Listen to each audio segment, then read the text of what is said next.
કારણ કે ભૂતકાળમાં ઘણી ઘટનાઓ એવી સામે આવી છે કે બાથરૂમમાં ગેસ ગીઝર રાખ્યું હોય, એ ગેસ ગીઝર ક્યારેક ફાટે, ક્યારેક એમાંથી ગેસ લીકેજ થાય અને બાથરૂમમાં કોઈ વેન્ટિલેશન ન હોય તો મોટી દુર્ઘટનાઓ થયેલી છે. અને ફરી એકવાર આવું જ કંઈક થયું છે પાલનપુરમાં કે જ્યાં એક દીકરી બાથરૂમમાં નાહવા માટે ગઈ હતી, ગેસ ગીઝર અંદર જ લગાવેલું હતું અને એ ગેસ ગીઝરના કારણે ગેસ લીક થયો અથવા તો કોઈ પણ કારણથી કે પછી એ ગેસનો જે ધુમાડો નીકળતો હોય છે તેના કારણે એ યુવતી ત્યાં ગુંગળામણથી એનું મૃત્યુ થઈ ગયું. ઘણો લાંબો સમય સુધી એ બાથરૂમમાં રહી, કોઈ અવાજ ના આવ્યો, બારણું ખખડાવ્યું, બારણું ન ખોલ્યું ત્યારે કાચની બારીમાંથી, વેન્ટિલેશનની બારીમાંથી જોયું તો એ ફર્શ ઉપર દીકરી પડેલી હતી અને જ્યારે બારણું તોડી તે દીકરીને બહાર લઈ જવામાં આવી, ડોક્ટર પાસે બહાર કાઢી ડોક્ટર પાસે લઈ જવામાં આવી તો ડોક્ટરે તેને મૃત જાહેર કરી છે. માટે જો આપના બાથરૂમમાં પણ ગેસ ગીઝર છે તો એને આજે જ કઢાવી અને બહાર લગાવવા દો.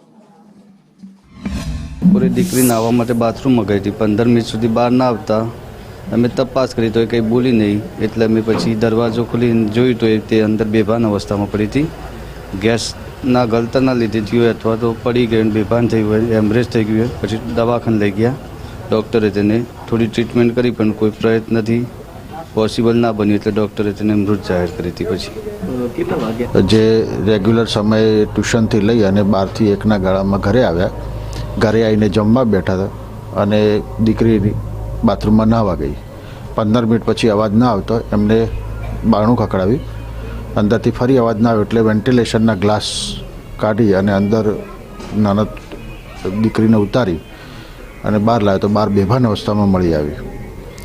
તમામ લોકોએ ખૂબ જાગૃત થવું જરૂરી છે. આપણી આજુબાજુ જે બાળકો આનો ઉપયોગ કરે છે એનું ચોક્કસ વેન્ટિલેશન હોય, એનું એક્ઝોસ્ટ ફેન માધ્યમથી ચોક્કસ હવા ઉજાસ હોય અને આ ગેસ એટલો ગંભીર હોય છે કે માણસ આખા ઘરમાં ફેલાય તો ઘણા બધા લોકો બેભાન થઈને ટૂંક સમયમાં સારવાર ન મળે તો કદાચ મોટી ઘટના પણ બને. તો તમામ લોકો આનું ખૂબ પોઝિટિવ લઈને એનું એક વ્યવસ્થા બનાવે અને આ બાબતે ખૂબ જાગૃત રહેવાની તમામ લોકો જરૂરી છે. અમે અમારા રાજનગર પરિવારમાં ઘણું બધું આ દીકરીના માધ્યમથી ગુમાવ્યું છે.